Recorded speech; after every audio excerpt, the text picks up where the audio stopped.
Is there anything Donald Trump won't do or say to stay in power? That's the question that we have to be asking ourselves at this point as we enter year 2 of Trump's second term. Welcome back into Occupy Democrats, guys, and we have a breaking story with regards to what Donald Trump will or won't do to his own. Let's remember, Trump is the guy who talks about loyalty, but what level of loyalty will he actually give to you when he says things like this to his own GOP senators right here? We're learning more about new tension between Donald Trump and a handful of Senate Republicans who defied him. A source tells MS Now Trump called up all 5 of these Republican senators who voted with Democrats on Thursday to restrict the president from taking further military action in Venezuela.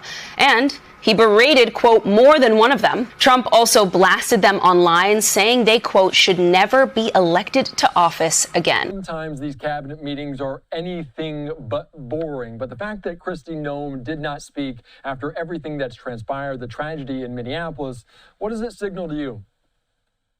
I mean, I think it speaks volumes, Andy, her silence, that is. You know, we've heard from President Trump that he maintains confidence in Kristi Noem, but that being said, we've seen Tom Homan on the ground in Minneapolis taking a subtle dig at DHS leadership, and potentially even Stephen Miller himself talking about he's there to find solutions in terms of working with both state and local governments, and he's not there for photo ops. I think what you're seeing on display is that the Trump administration, even though the president is, married to this deportation agenda writ large, they recognize that the midterms are right around the corner, and the rest of the country doesn't necessarily love the tactics that ICE is displaying. So it's a pretty remarkable scene, not only the president skipping questions, but Kristi Noem sitting there in silence and really sort of.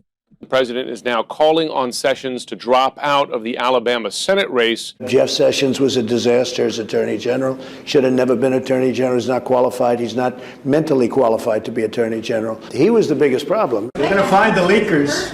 We're going to find the leakers. They're going to pay a big price for leaking. This morning at precisely 11:43, an event unfolded in the U.S. Senate that echoes back to the closing chapter of the Nixon era in recent Republican history. Mitch McConnell stepped up to the podium, faced the live cameras reaching viewers nationwide, and directly opposed Donald Trump's stance on support for Ukraine. He did this openly, not via a spokesperson, not in a private whisper or off-the-record comment, but right there on the official record, happening live.